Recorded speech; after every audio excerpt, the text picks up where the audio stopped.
Amigos queridos, que a paz de Jesus nos envolva nessa manhã sublime de luz, trazendo aos corações as melhores vibrações de paz, serenidade e de confiança. Vamos ler hoje O Homem no Mundo. Um sentimento de piedade deve sempre animar o coração dos que se reúnem sob as vistas do Senhor e imploram assistência dos bons espíritos.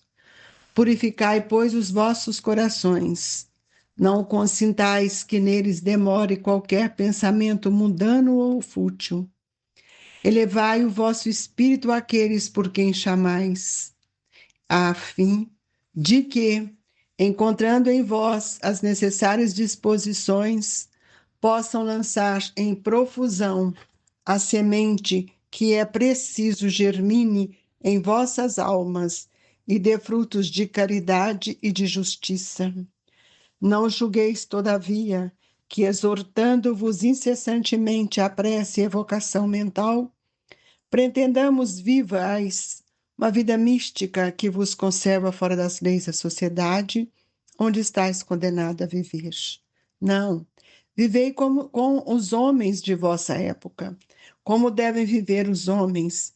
Sacrificai as necessidades, mesmo as frivolidades do dia, mas sacrificai com um sentimento de pureza que as possa santificar. Sois chamados a estar em contato com os espíritos de naturezas diferentes, de caracteres opostos. Não choqueis a nenhum daqueles com quem estiverdes. Sede joviais, sede ditosos, mas seja a vossa jovialidade a que provém de uma consciência limpa. Seja a vossa ventura a do herdeiro do céu, que conta os dias que faltam para entrar na posse de sua herança. Não consiste a virtude em assumirdes o severo e lúgubre aspecto, em repelirdes os prazeres que as vossas condições humanas vos permitem.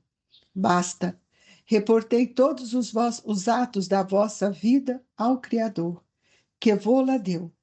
Basta que, quando começardes ou acabardes uma obra, eleveis o pensamento a esse Criador e lhe peçais no arrobo de alma ou a sua proteção, para que obtenhais êxito ou a sua bênção para ela, se a concluístes. Em tudo o que fizerdes, remontai à fonte de todas as coisas, para que nenhuma de vossas ações deixe de ser purificada e santificada pela lembrança de Deus. A perfeição está toda, como diz o Cristo, na prática da caridade absoluta. Os deveres da caridade alcançam todas as posições sociais, desde o menor até o maior. Nenhuma caridade teria a praticar o homem que vivesse insulado. Unicamente no contato com seus semelhantes, nas lutas mais árduas, é que ele encontra ensejo de praticá-las. Aquele, pois, que se isola, priva-se voluntariamente do mais poderoso meio de aperfeiçoar-se, não tendo de pensar senão em si. Sua vida é a de um egoísta. Não imagineis, portanto, que para viverdes em comunicação constante conosco, para viverdes sob as vistas do Senhor, seja preciso vos silicieis e cobrais de cinzas. Não, não. Ainda uma vez vos dizemos, ditosos sede, segundo as necessidades da humanidade, mas que jamais, na vossa felicidade entre um pensamento ou um ato que o possa ofender, ou fazer-se vários semblante do que vos ama e dirigem. Deus é amor, e aqueles que amam santamente, Ele os abençoa. Um Espírito Protetor, Bordeaux, 1863. Convidamos os nossos irmãos para levar o nosso pensamento até Jesus, a fim de que todos nós possamos sentir o verdadeiro sentido do que seja viver como homem no mundo. Que a bondade excelsa de nosso Mestre fortaleça-nos diante dos impactos da vida, dos impasses que temos que escolher, fazer escolhas. Mestre Jesus, dai-nos a clareza do Evangelho, o entendimento do seu amor, para que possamos seguramente procurar os caminhos da porta estreita para cumprir o nosso planejamento reencarnatório. Que a misericórdia do vosso amor nos agasalhe e que a nossa Mãe Santíssima, esse Espírito Dulcíssimo, acalente as nossas dores mais íntimas e que sejamos portadores de tudo aquilo que o Evangelho tem imprimido em nossa consciência. Obrigado, Jesus, que a paz serena do vosso amor nos sustente, hoje e por todo sempre. Que assim seja. Amigos queridos, nós gostaríamos hoje de mostrar o que é, na verdade, viver o homem no mundo. O homem no mundo é diferente de nós acharmos que é o homem do mundo. Por isso, o Evangelho nos chama, nos conclama a determinadas situações para que nós possamos compreender o valor da fé, o valor de tudo isso que nos coloca diante desta verdade. E hoje nós sabemos que nós estamos vivenciando as nossas dificuldades pretéritas, jogando luz para o amanhã, que é um porvir de esperança para todos nós.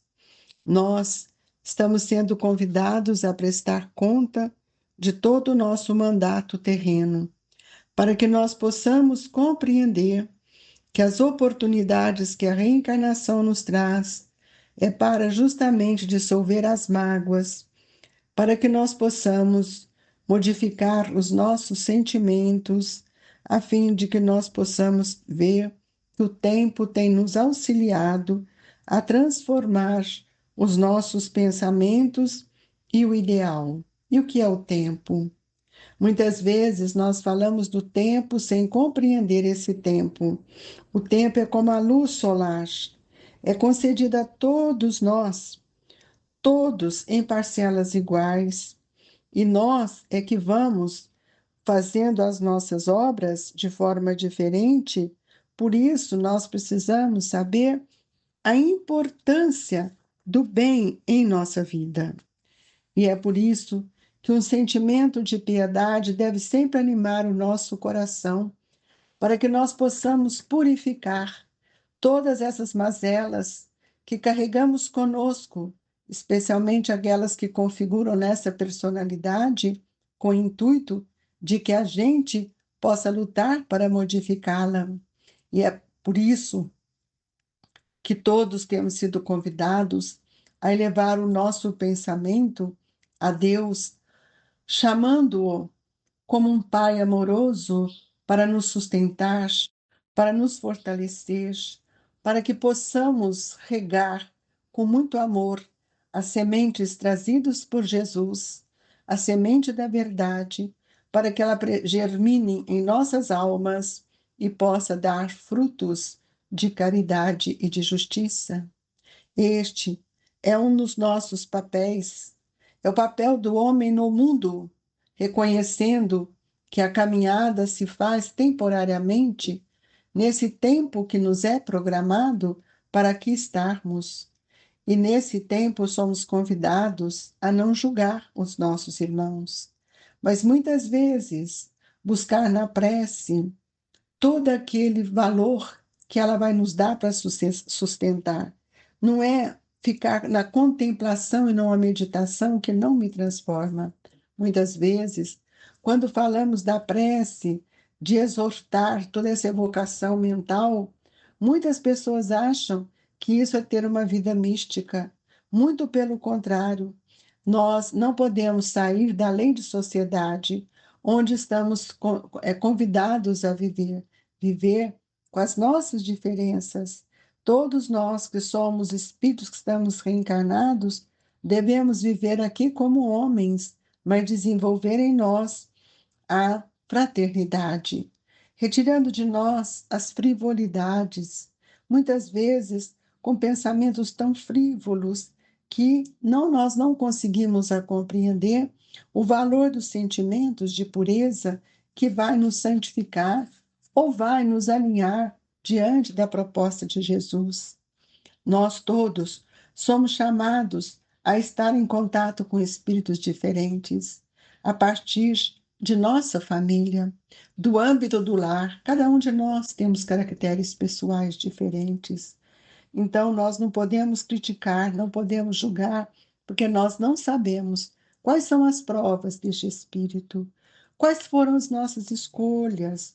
Por isso, nós precisamos aprender a sermos mais ditosos, mais amorosos, mais joviais com os nossos pensamentos, porque todos nós podemos entrar nesta herança divina que Jesus está nos ensinando, cujas virtudes vão surgindo, acelerando em nosso coração o desejo de amar, o desejo de servir.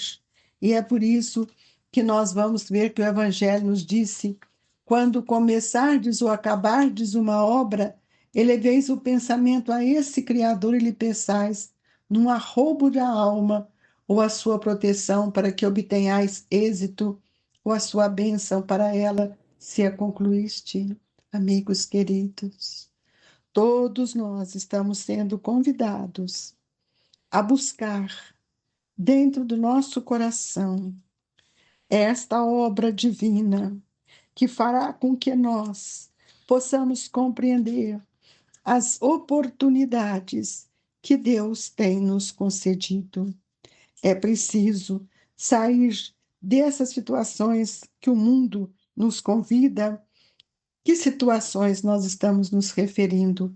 Nós estamos referindo às situações do mundo materialista. É preciso que a gente analise, que a gente reflita, que a gente tenha ponderações diante dos nossos atos, com mais modalidade no ato de ouvir.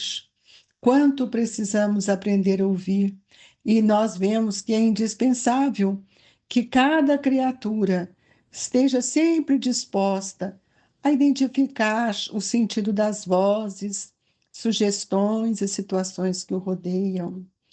A perfeição está toda, como diz o Cristo, na prática da caridade absoluta. E ouvir os nossos irmãos é uma caridade, porque quem ouve aprende, quem fala esclarece, ampara, doutrina. Mas nós só podemos lembrar, num pensamento bem claro, que só aquele que guarda na boa experiência espalha com êxito. Então, quando nós lembramos do apóstolo Tiago, que ele nos disse que, mas todo homem seja pronto para ouvir, tardio para falar e tardio para se irar. Isto muda para nós todo o sentido da vida, porque todos nós precisamos lembrar que o convite é sempre da melhor convivência, conviver com os nossos irmãos, para que nós possamos ponderar os nossos atos, as nossas palavras, e temos a certeza que todos nós estamos em busca de um caminho que vai nos auxiliar a alcançarmos um estado de evolução melhor.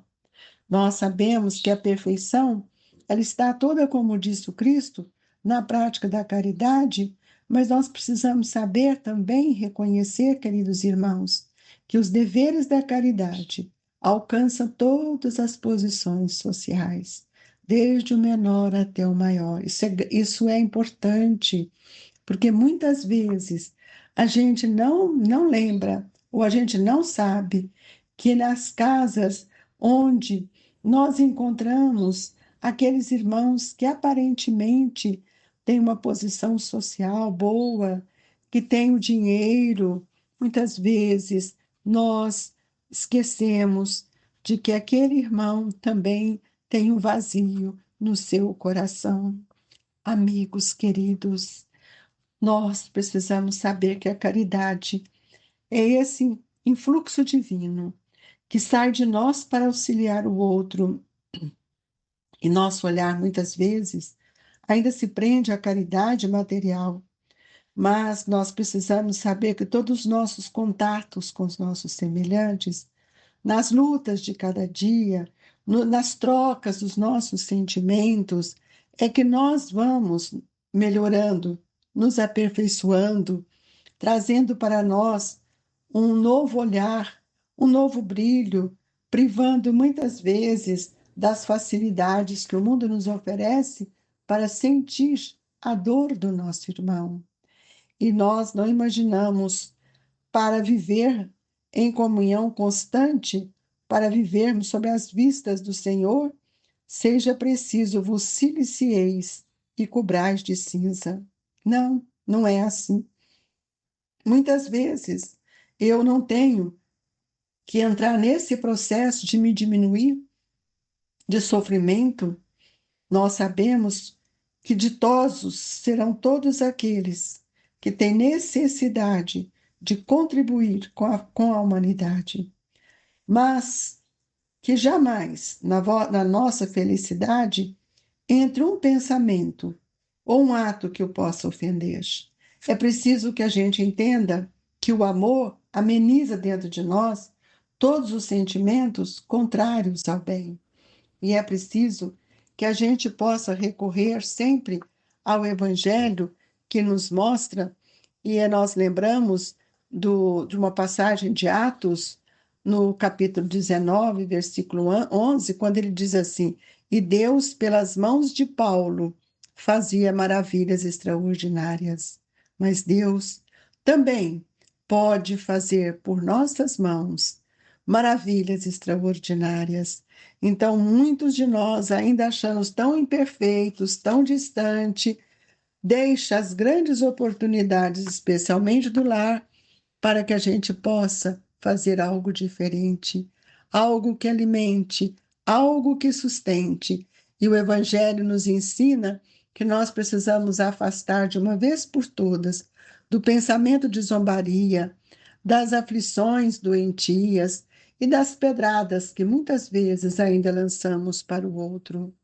É preciso que a gente escreva no coração toda essa verdade no pensamento e abandonando a vaidade para que nós possamos iniciar o tear humilde, o tear que os sentimentos vão fazendo para que nós tenhamos uma vida de paz. Este é o pensamento do homem no mundo, que não permanecerá no mundo e não é do mundo. Ele está no mundo para aprender, ele está no mundo para cumprir um planejamento, ele está no mundo sob a tutela divina. Agradecemos a Jesus por esta manhã, rogando aos nossos amigos espirituais que possam nos assistir, trazendo para todos nós a mansuetude, a calma, o refrigério das energias que o passe nos oferece. Ó Jesus, permita que os espíritos que auxiliaram em nossas reencarnações estejam conosco, estendendo as suas mãos para nos fortalecer. Que a paz, a doce paz do Senhor governe os nossos pensamentos. Fluidifica as nossas águas, Senhor. Quantas mãos abnegadas trazem do laboratório divino aquilo que cada um que comungam conosco neste Evangelho recebe no seu lar. Obrigado, Jesus, e que esta mesma dádiva seja distribuída com os nossos familiares, nossos entes queridos, com todos aqueles, Senhor, que ainda caminham com a dor nos seus lares, nos hospitais, reabilitando a esperança em seus corações. Mestre Jesus, agasalhados pelo seu amor, encerramos este momento de prece, deixando no coração de todos a vibração amiga, sincera, do Grupo Espírita Esperança e Caridade Colégio Allan Kardec. Sinta-se agasalhado por Jesus, que assim seja.